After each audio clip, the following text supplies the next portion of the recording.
All right, welcome everybody to another episode of Tennis Channel Inside In. On the Tennis Channel podcast, Mitch Michals from the Santa Monica studios, now being joined by one of the preeminent and one of the, bucket list journalists I've been trying to get on this show too, Joel Drucker, joining in studio. He's covered the game for 50 years, a California native that's played it for a long time as well, and is now the official historian of the International Tennis Hall of Fame, along with the podcast host of the show 3 with Gil Gross and Amy Lundy. Joel, welcome to the show. Great to be here, Mitch. Thanks for having me. A lot of fun stuff to talk about.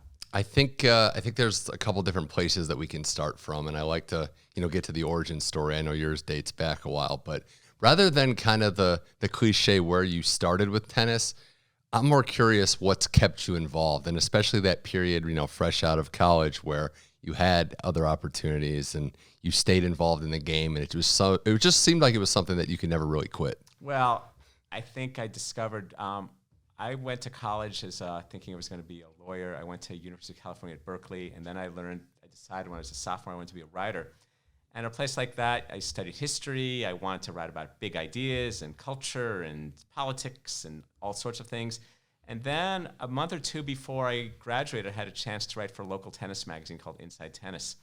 And I wrote several stories for them, and it was almost like seeing the girl next door. It's like, oh my, I was sent here to write about tennis. And I had a chance to either go to D.C. and do an internship for free at a program called Cal in the Capitol. Okay. Where I would have done an internship. I covered this publication called Roll Call, which is covering the Hill. But that would have been a free internship. Instead, I was given an offer, $850 a month, to work at Inside Tennis magazine. And I did that. And that's where I ended up meeting the woman I married. I ended up meeting the person I wrote my first book about. So all these things happened. And I think for me, tennis always looks out for me. Yeah. I did spend 10 years working in the corporate world of public relations. I kept like a pinky toe in tennis during that time, writing for a couple of other magazines. But mostly it was, since 1993, it's been more and more with the tennis. Well, it probably helped you having that, and maybe not break, but not being all the way in. It gave you perspective, kind of showed you the appreciation for what tennis meant to you, and also maybe taught you some skills too. I think there's a good lesson in there that, not every path is the conventional school right to work in your field. So it helped that I was very much a liberal arts person and learned to see tennis kind of more, even though I'd been in it as a player, more culturally, more in broader angles and broader ribbons and textures. So I think in a way, if I had just, let's say, covered tennis for the high school and college newspaper and wanted to do it for a newspaper, I would have seen tennis just as it was purely, instead of this way that I think I write about it, that's much more a lot of layers. Well, timing, they say, is everything. And how much do you think the timing of when you were coming into your formative years with what tennis was doing? I mean, do you think you would have that same connection if you were 10 years older, 10 years younger? I was very lucky. I was born in 1960 and began playing tennis in 1972 in L.A. at a park, Stoner Park, very close to where we're sitting. This is I think these are the courts closest to Tennis Channel's headquarters. And I'm a child of the tennis boom. I never played a match with white balls, which my older friends are amazed at. So I began to play in 1972, and this is a tennis boom. It's just happening. And it's live wire in LA. Tennis is becoming cool. It's kind of coming out of its all-white clothes, amateur era, and it's on 4 networks. 4 networks are airing tennis all the time. So the game is exploding in LA. There are tons of notable tennis people around. Yeah, and I guess we're going to get to that, but that's a good point. The California boom. What do you think it is? I mean, you're a NoCal guy. I see the Berkeley Tennis Club thing, and especially Southern California. The Hall of Famers that walk these hallways are all from like the same kind of area. But what do you think it is about here? I guess at least historically, the 70s, 80s, even into the 90s, why there was such a boom for top flight Hall of Fame talent in California. Well, even before that, years before that, California had the weather advantage on the rest of the world. There weren't as many indoor courts. There were hardly any indoor courts. So in a way, just like Colorado would have an edge in skiing, Californians had an edge in tennis, and that set the tone through the 20s, 30s, 40s. And I mean, you look at the history of the game, like Jack Kramer, the great Southern California player, said to me once, he goes, they had the clubs in the East and we had the players. And they would come from the West to the East and conquer. And then there's another mix to it too, which is kind of the pioneer mentality. Right. Californians tend to be solo. They're going to figure it out themselves. They're not as corporate. And so so tennis clicks into that. And tennis in California, there isn't nearly as much of a gap between the parks and the clubs. Okay. Like Billie Jean King, you grow up in the park, and then you get to play at a club, but you're really the park. A lot of access. I think access is the big word. Yeah, I hope that stays the same. And just in this current day, we're seeing with Florida kind of becoming a stomping ground too, and Coco Gauff just winning it. And I think, you would know more than me on this subject, but the elements are helping. The training methods in Florida, and if you're able to deal with the humidity and the heat there, that is setting you up to go the distance. No question. I think, though, with Florida, it's been a little bit more what I would call vocationalized. In other words, the players who get into it are from the families and fathers and mothers who are like, I want my kid in tennis from a young age on a fast track. Right. And that's different than I think how it emerged in California. In California, it was more organic.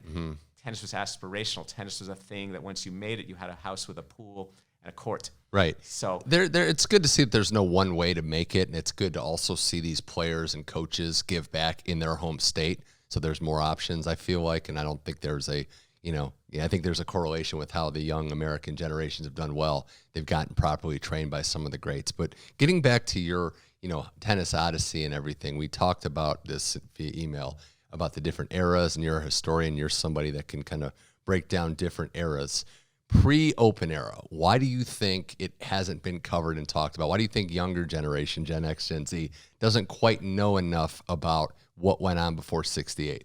I don't think Gen X, Gen Z knows much about what happened before 98 or 08. I think it's just the way of the world.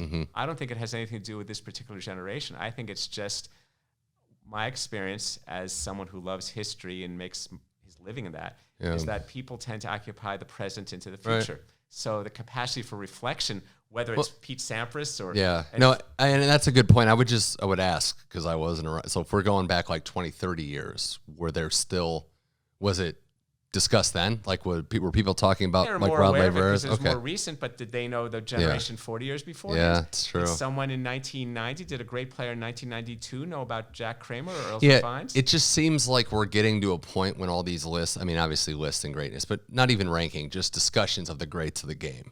It seems like we're cutting it off at Rod Laver as like player one. We're letting Rod Laver, grandfathering Rod Laver. We're maybe squinting an eye at Pete Sampras. And then all the other great players, and this gets to maybe you want to talk about this whole GOAT thing.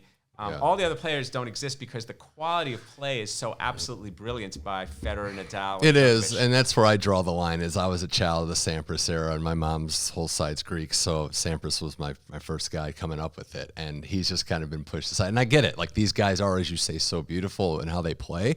But there is, and that's a generational thing. The older we get, Well, there's a great line I read once. This is the golden age of sports ends when the athletes start getting younger than us. Yeah. So some people, you talk to someone. Federer was that for me, by the way. I'm in my early to mid 30s, and Federer retiring was like this is it. Like, it's pretty much all younger than me now. Right, and you will never feel the same way about a younger player. Carlos Alcaraz could win 50 slams. Not the same, yeah. And so it's, Yeah, and I look at that era with appreciation, but also fascination, because, and part of this might answer my own question, there wasn't the media, there wasn't 4 networks, as you said, there wasn't journalists in the moment. There's great historians like yourself that are covering and going back, but there wasn't that round-the-clock investigative coverage that we have now. So maybe it's just lack of info why we don't know about these guys and girls. Right, but also lack of info, and also, though, I hate to say this, lack of interest. I think I've given talks to teaching conferences about why study of history can make you a better teacher, but I know I'm swimming upstream with that. People, like, for example, a lot of teachers and parents talk to me about, well, it's the modern game. We've got to play the modern game, today's game.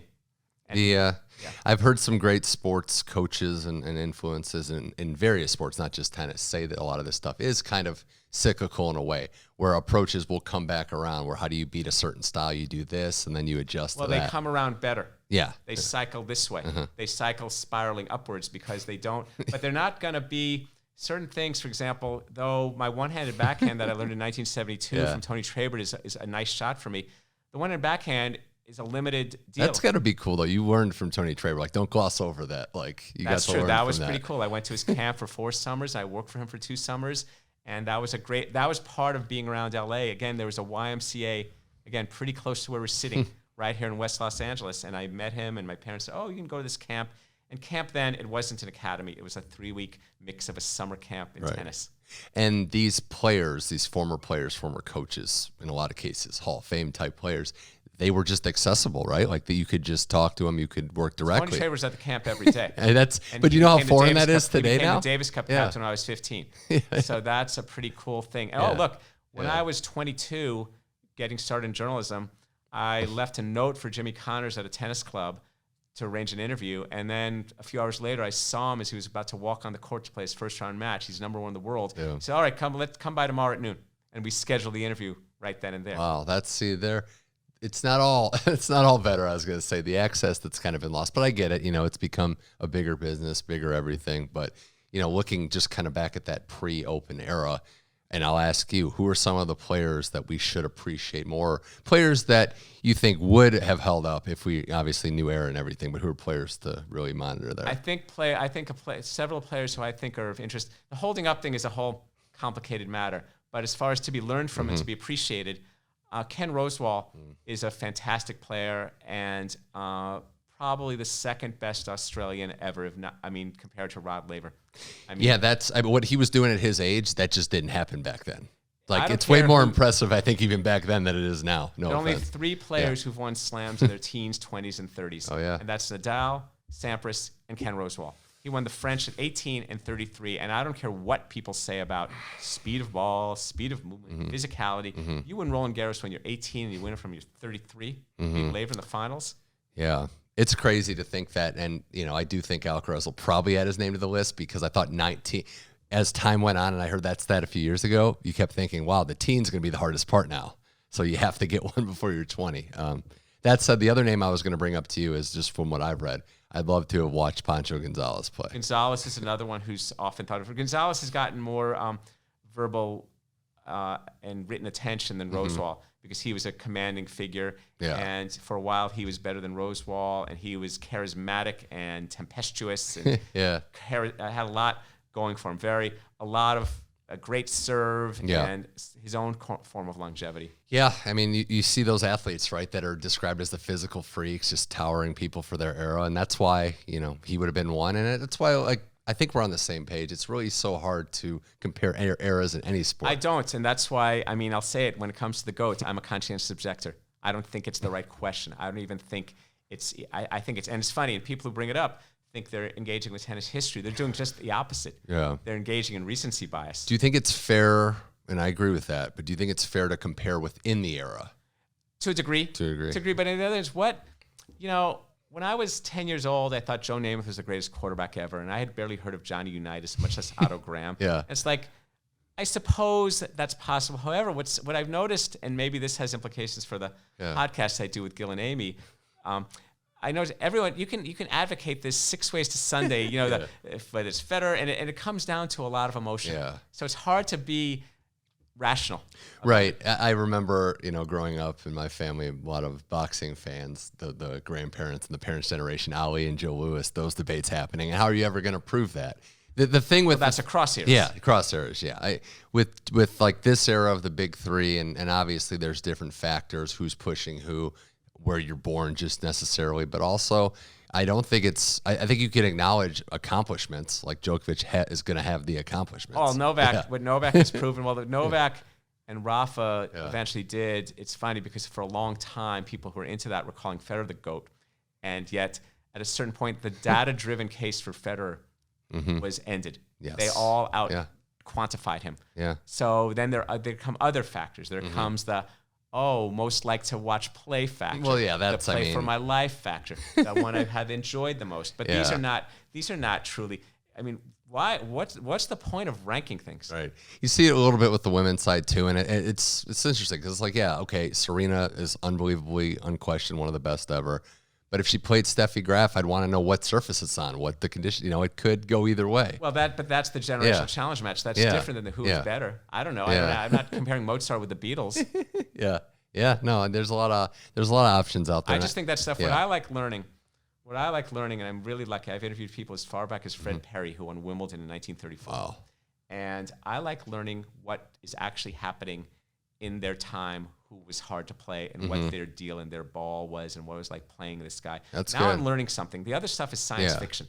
Learning who the players think are the hardest to play. That's a very their good, time. Yes, that's For very example, good. You talk to the Australians, and a lot of them will say they'd have preferred playing Laver to Rosewall, even though Laver was allegedly was better, because Laver's A+, yes, but if Laver was off, you might have a chance.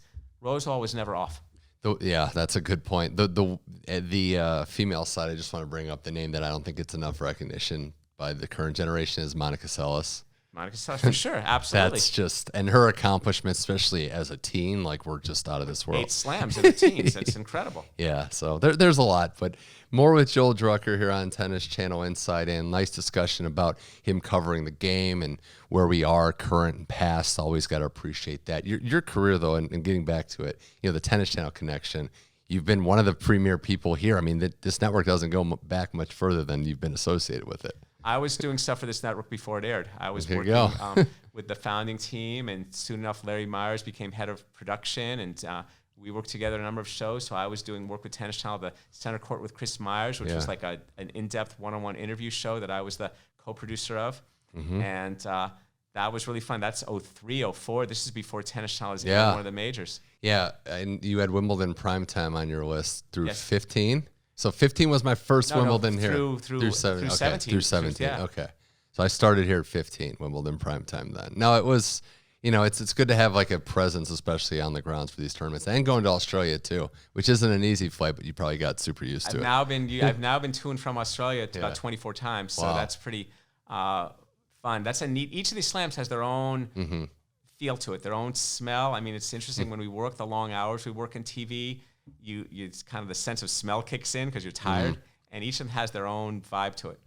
And of all the eras, and you can go all the way back, you obviously have the affection for that rock star era in the 70s when they broke through, and it starts with Connors, obviously. But, I mean, the personality-driven, I also do think it's special who they were. It was just the combination of everything. Media started to converge, but also you got these towering personalities between Connors and McEnroe and Borg and even Vitas and some of these names. I mean, and the women, you got Billie Jean King and Chris Evert. I think the game, that was part of the boom. These people emerged and the game was popular, and they were winning big matches, and they were kind of creating what the tour looked like, whether it was Billie Jean King and the women's tour, and Connors created the idea of what a compelling tennis player is. Yeah. I mean, everything we want tennis to be now has its roots in Jimmy Connors with his emotions, with his connection to the crowd, with his passion. You wrote the book, Jimmy Connors Saved My Life, and I wanted you to expand on that, the lessons of not just tennis. It's how to approach things with that focus, right? Like how,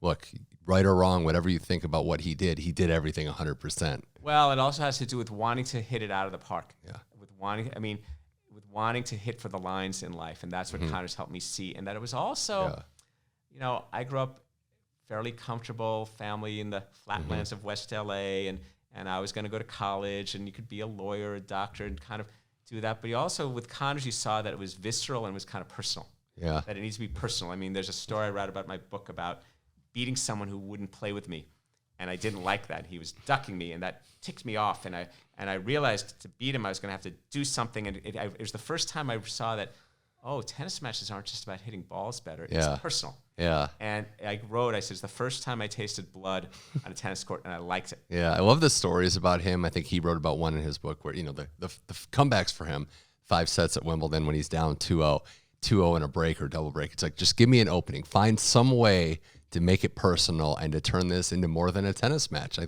think with Connors, though, at Wimbledon, it was also, when he was down in a match with Michael Pernfors, 1-6, 1-6, 1-4, it was also just a way to win points. There was nothing, no antics with Pernfors. There was no yelling at the umpire. He's at Wimbledon. So he's just going about the business of toothpick by toothpick, getting back into a match. It was a great era for sure, and I know you got to overlap with a few of them. Was it a Pro-Am or you're playing with McEnroe against Connors? I did that once. I played with McEnroe in a Pro-Am, and it was a team. We had a team McEnroe, and we would each play like 2 or 3 points with him and rotate in. And he's like John, like that's no gimmick. He's that competitive, whether it's a Pro-Am or. Oh no! These guys in Pro-Ams, they understand how to modulate their deal. They all do that. I've been in enough Pro-Ams and been on enough what I call customer tennis things to see how they do what they do. And so I had to serve. We were serving for the title, and I had to serve to Connors. And I'm serving to him in the deuce court, and I say to McEnroe, "Where should I serve?" He goes, "Serve to your forehand and get into the net fast. So I hit the serve, and Connors hits his inside-out forehand, and I'm late for the volley and hit the volley long, and Mac says, that's the worst volley I've ever seen. But on the next point, the guy was a civilian like me, and being left-handed, I hit like a nice wide serve in the out court. Well, that's good to get that experience there, and it's good that McEnroe didn't completely blow up, but it's those moments are just no McEnroe he's not there. He's not going to do that in a pro. Yeah, that's good. And yeah, you still play 4 or 5 times a week? 3 to 5 times a week. Yeah. That's pretty impressive. It's just love of being out there. Are you fine tuning your game? Absolutely, while you do this? absolutely. I'm 63 years old, and I have friends who say, "Well, how can you improve past 30, 40, 50, 60?" Yeah. And I think this is the thing about this game. You can self-exonerate any way you want. Yeah. Because it's just you, and if you want to create your own narrative for what you think you are as a tennis player, you can do that and say, oh, how could you improve past 30, 40, 50? And there are absolutely things. I took lessons for a number of years from a guy named Steve Stefanki in Napa, whose younger brother, you may have heard of, Larry, coach, and Steve and I still talk, and there are things I work on and things I think of. Absolutely. Wow. Well, no, and I've read up on your game and your style, and you're out there to win. You're not trying to, give anyone pace or just, you're out there to disrupt and to frustrate. Everyone should disrupt. That's Martina Navratilova told me a great thing. When I'm left-handed and play like a bad recreational version of like a John McEnroe game with lefty spins and coming to the net and all this stuff. But everybody should disrupt. That's what consistency is disruptive. Power is disruptive. Court positioning is disruptive. And I think when people see the game that way, they get over it's things like, oh, I'm just hitting balls. To me, winning is the desired outcome that you can't control, but competing is the process. Right. And so why not compete? Why not think about what the guy doesn't like? I mean, that's sports. Right. And getting the chance to, not only play in these prom events, but you mentioned you went to Newcomb's tennis fantasy, John Newcomb's camp for 2 decades, basically. I'm going again in October. I've been to that camp. What's that experience like? That is an incredible experience. That is kind of like, how do I put it? I guess given what it's happened, it's like the Laver Cup for civilians. Okay. So imagine playing on a team and you're being coached by legends. So I've played matches, other matches are going on, and then other matches start to end. Next, I'm playing a match, and I've got 12 of my teammates watching me and 12 of my teammates watching the opponent, and he's being coached by Roy Emerson, and I'm being coached by John Newcomb. How does that work? I mean, that sounds amazing. How does that work for you in your game and then seeing other games when there's a little pressure on? There's the people watching. Well, it helps me see the game in many ways. It helps me go through the physical process of trying to serve for a match when these people are watching me, including a legend. Yeah. Then it also helps me understand how to write about the game. It's like, you're never going to see me say a guy gagged.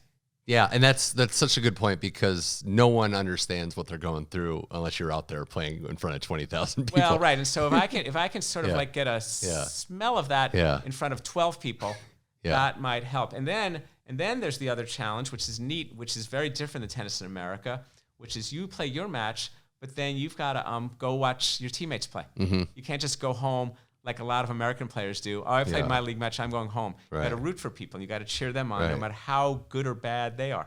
I do think the influx, again, maybe cyclical, but this new influx of college tennis on the Pro Tour is mostly good, and I think it's helping that. I mean, we saw it with the Laver Cup, but it's good to see people that are used to some rowdier environments and used to the pressure. And I do think that an element, maybe not full team, but like it's good to have an element of some camaraderie in an individual game. I agree. I think people, like seeing that in Laver Cup and seeing the more college players, that's been a nice part to see in tennis, that there are many paths. Yeah, it's been beautiful to watch. Before we wrap up with Joel Drucker here on Tennis Channel Inside In, you mentioned it, the level right now is just outstanding. It's easy to say and it's cliche, but the game does appear to be in good hands. It is, and we it is in good hands. We, my colleagues Gil Gross and Amy Lundy, we talk about that a lot on our show 3, and we enjoy seeing the different styles and the different ways these players are playing. You see, like someone like Alcaraz has brought in more all-court tennis, and you're seeing kick serves and volleys and drop shots and a whole explosion of tactics. Different styles is great because we don't want to see, I mean, we're selfish sports fans, but we don't want to see the same style played. And it's great for matchups and it's great for adjustments too. I think when you see these rivalries like we saw with Djokovic and Alcaraz, it's the tactical changes from match to match that really get us excited. Absolutely. There's no same match. There's no same version of it.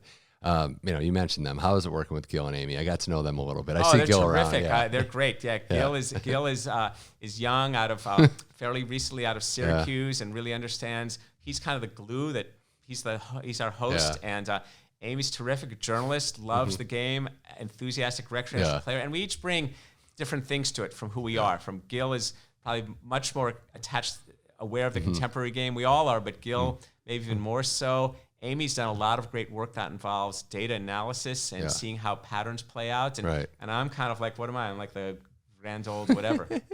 Yeah. Hey, you know what? I mean, Gil did go to Syracuse, right? Yeah, I'm kidding. He brings that up. There's a lot to do with them. They're great people. I did want to wrap with some of your other stuff too.